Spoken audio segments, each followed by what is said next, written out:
Morning class. Today our notes are going to go over the power rule or the power of monomials. And remember, the power rule says that if we have x raised to the a, and that is being raised to the b power, that is the same as x to the a times b. Basically, when you have a power being raised to another power, you can multiply your exponents to get your answer. Now, this is just a reminder. If you have something being raised to a power, that's just being multiplied that many times. So 3x to the fourth means 3x times 3x times 3x times 3x, right?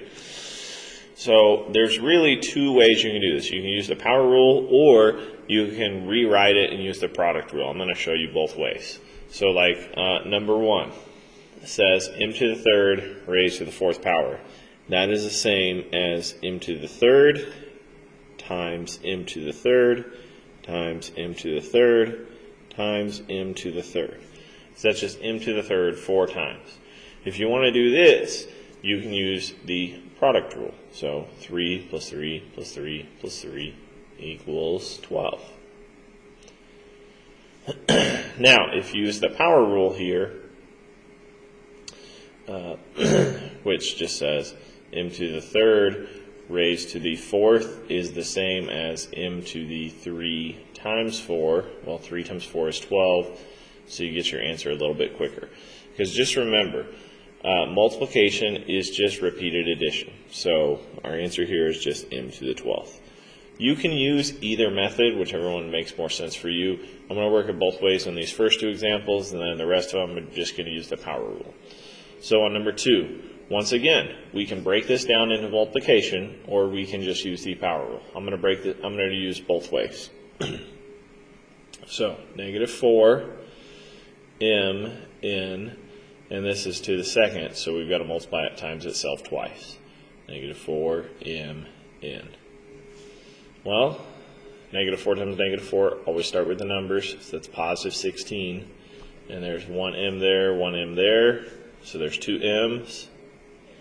1 n, there's 2 n's, and that's our answer one way. Now, if we just use the power rule, negative 4 m n squared is going to be the same as, you're going to have to multiply your numbers, so negative 4 squared times, and this is going to be m, and there's 2 of them,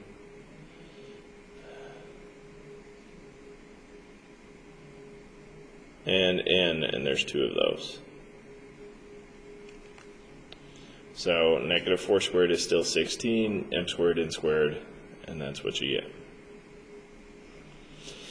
If this confused you, you can go back to this method, but either way you're going to get the same answer. Now, for the rest of the notes, we're just going to use this other method where we use the power rule, where we multiply, this should have said 2 times 1, and this should have said 2 times 1. Sorry about that typo.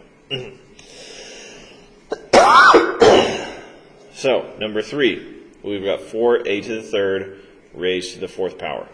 Well, first, let's start out with 4 to the fourth power.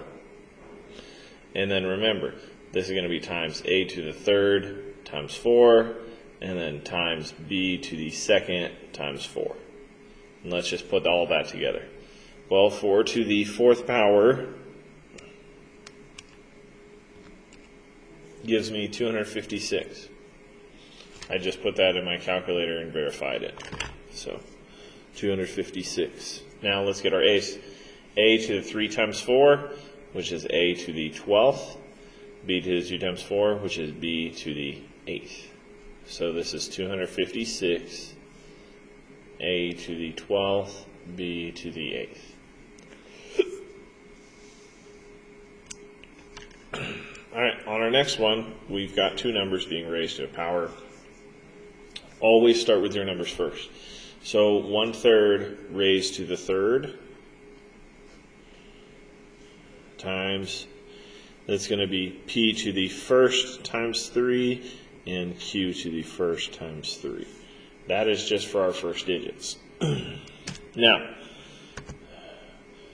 1/3. Oh, forgot the parentheses. Make sure to put parentheses so it raises the whole fraction. And let's raise that to the third. 1/27. So 1/27. 1 times 3 is 3. So, and this is going to go on the top. It's positive. And q to the third. Cool. Now we got to multiply our other one out. So we've got 3 squared first. And then times p to the third times 2. And q to the fourth times 2.